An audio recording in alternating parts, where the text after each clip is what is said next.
Estamos de vuelta con este su espacio a primera hora. Agradecer como siempre a los amigos que nos ven a través de RNN, Canal 27, Lazo TV, YouTube, TV Quisqueya para la diáspora, todos los dominicanos que viven fuera del país, y Vega TV, que también transmite este espacio. Ahora, en la primera hora nos visita, tenemos valga la redundancia, la visita de Rafael Nina y de Roberto Faxas. Ellos son ambos abogados y hay temas importantes, sobre todo con lo ocurrido en algún momento, con el tema del incendio en la provincia de San Cristóbal, en el cual ellos primero nos pondrán en el contexto de lo que está pasando, el tema de las familias y demás, y cómo va ese proceso, que a veces uno tiene la percepción de que algunas cosas en la República Dominicana como que entran en un letargo y como que se pierden, ¿verdad? Así que primero, bienvenidos, darle el saludo y darle las gracias por estar aquí con nosotros. Gracias a usted. Buen día, Elías. Buen día, Eduarda. Buen día, Carlos. Y buen día, obviamente, pueblo dominicano.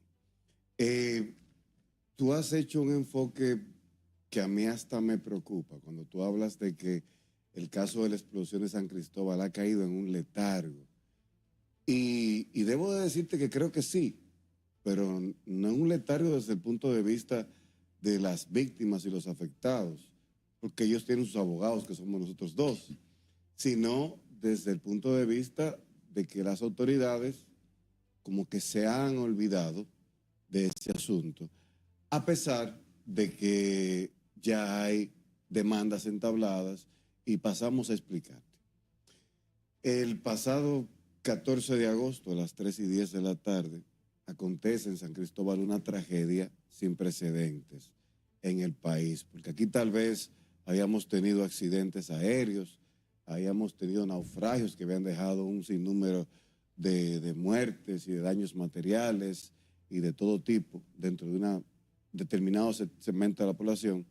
Pero este caso de San Cristóbal marca un hito porque es una explosión en el centro de una comunidad.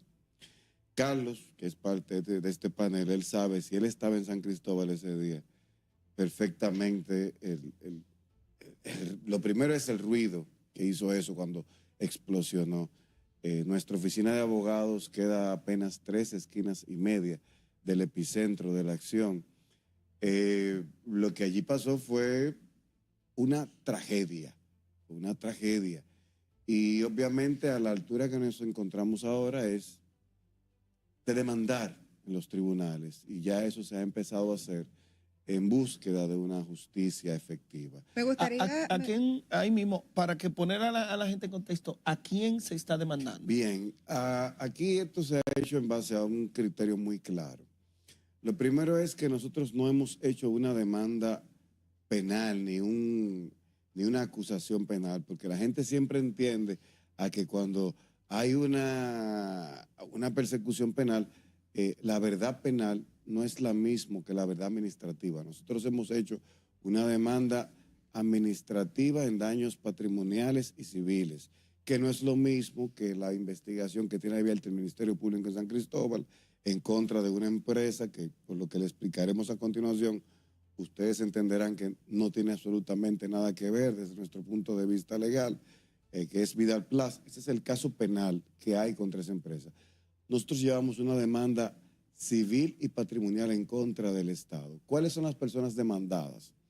Van en el siguiente orden: Ayuntamiento de San Cristóbal, Síndico Saliente de San Cristóbal, José Bienvenido Montaz, Obras Públicas, Ministro de Obras Públicas, y la empresa licitadora que salió agraciada con el concurso para la construcción de un parqueo, que fue la empresa Consorcio Rilco.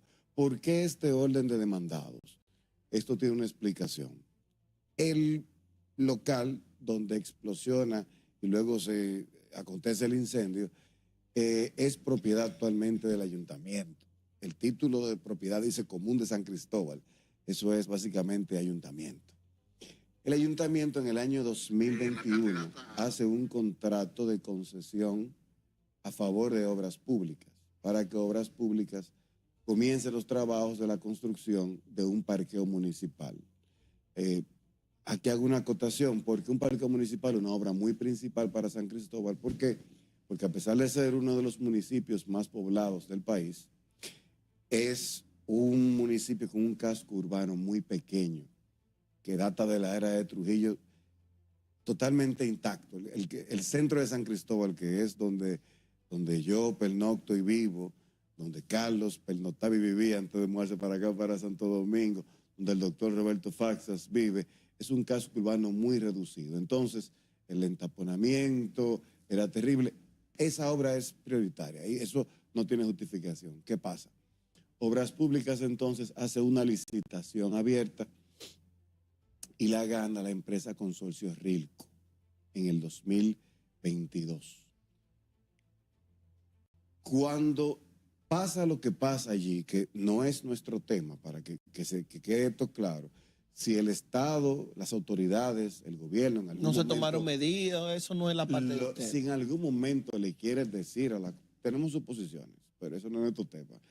Si el gobierno, el Estado, las autoridades en algún momento le quiere decir a la comunidad dominicana y a la comunidad internacional lo que pasó en la zona cero de San Cristóbal, ojalá y lo hagan en algún momento. Ahora, en cuanto al punto de nuestra demanda patrimonial, aquí lo que tenemos que ver es quién tenía el control, manejo, dominio, cuidado de ese lugar al momento de explosionar lo que explosionó, lo que se incendió allí. Y obviamente ya por los encausados que te he descrito, ya sabes que quienes estaban allí eran empleados del ayuntamiento, empleados de obras públicas y empleados de la empresa Consorcio Rilco. Por eso la demanda se dirige directamente en contra de ellos. Me gustaría saber la cantidad de demandantes, porque al día de hoy, inclusive, no hay cifras o datos oficiales de cuántas han sido las personas que han fallecido. No sé si ustedes tendrán un levantamiento, porque muchos de los restos de los cadáveres no se pudieron identificar. Simplemente ya se dieron las personas desaparecidas por muertas. Entonces, ¿tienen ustedes una data, una cantidad de personas que están anteponiendo esta demanda? Bueno, no, lo primero que hay 42 fallecidos. Entre los 42 fallecidos hay 12 desaparecidos. Esos 12 desaparecidos se creó un proyecto de ley que lo creó nuestra oficina, eso es apoderado ya a la Cámara de Diputados por medio de la diputada Irene Doñez, para que sean declarados fallecidos las personas desaparecidas. Realmente un poco dramático la desaparición de esos cadáveres porque, de acuerdo a lo que hemos planteado, la escena de los hechos fueron borradas 48 horas después. Y cuando digo borradas fue que se llevaron todo, absolutamente todo, de ahí con pala mecánica, retrocavadora, camiones de San Cristóbal. Y ahí es que nosotros presumimos que desaparecieron esos cadáveres. Y es una verdadera tragedia.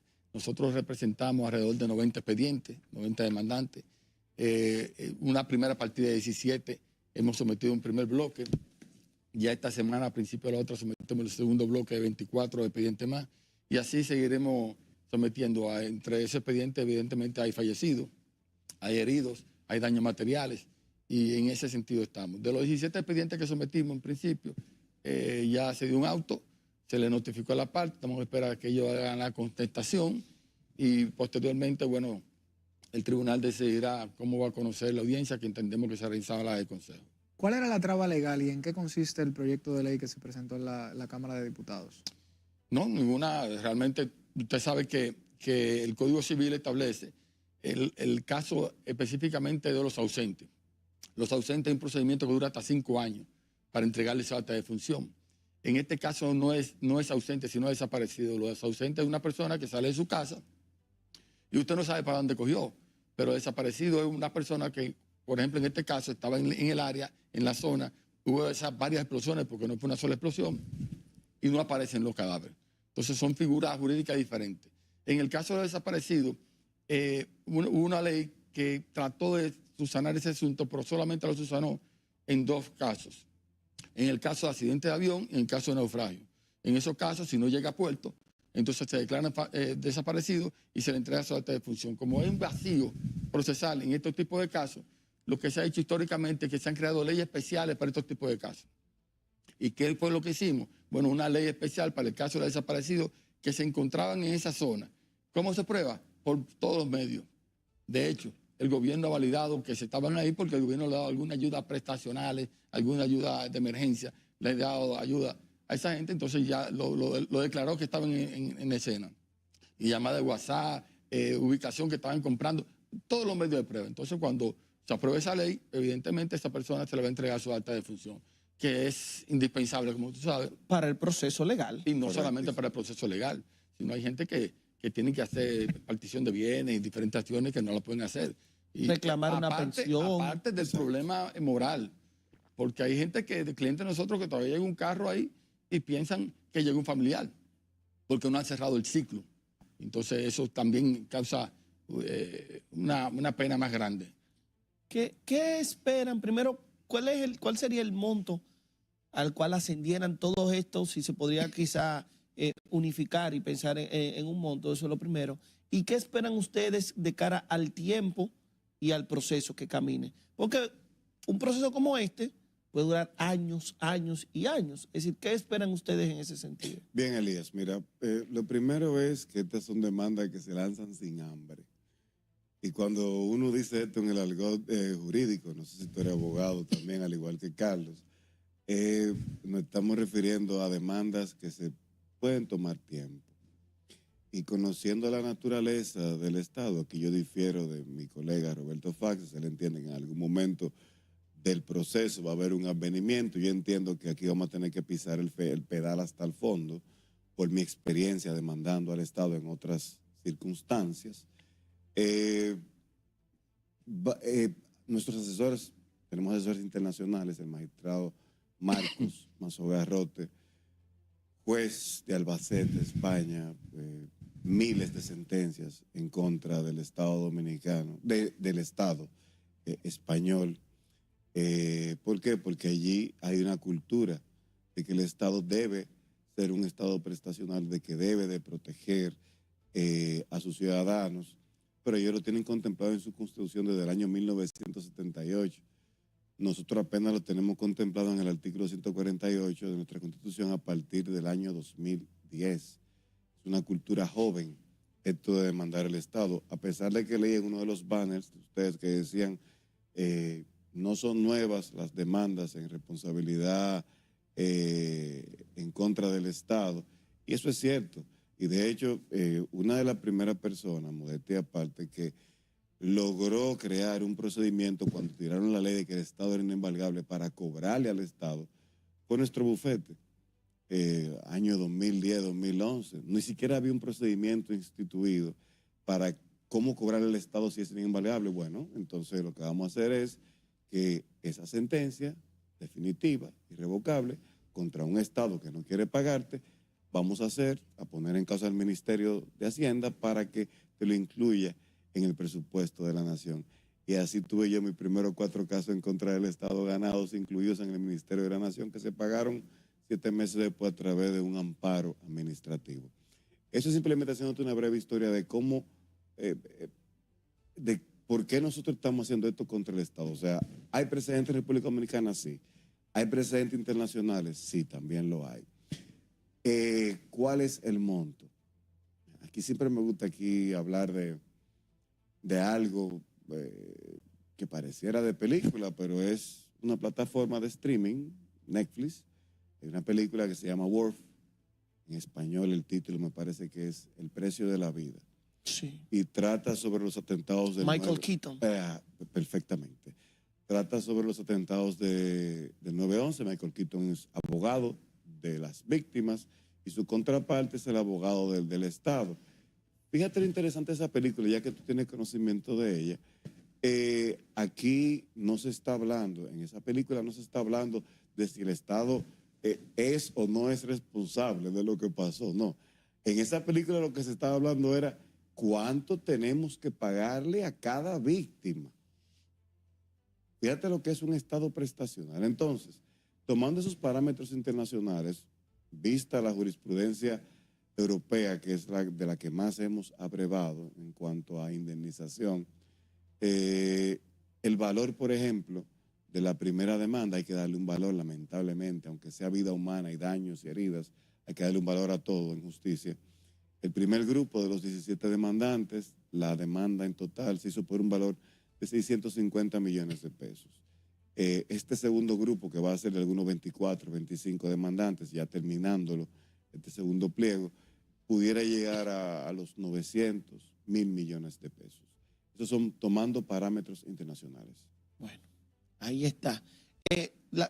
Quisiéramos seguir, pero por cuestión de tiempo, quizá, ¿verdad? Teniendo algún tipo más de datos, pedirle que quizá mientras vaya evolucionando también puedan venir aquí y mantenernos al tanto de cómo va este proceso. ¿Cómo no? Y agradecer a Rafael Nina y a Roberto Faxas, que son los representantes de los familiares de las pérdidas humanas que se tuvo en San Cristóbal con esta explosión del 14 de agosto del 2023. En breve seguimos con más en este su espacio a primera hora. Gracias a ustedes, Lidia. No te despegues ni un segundo. Ya regresamos.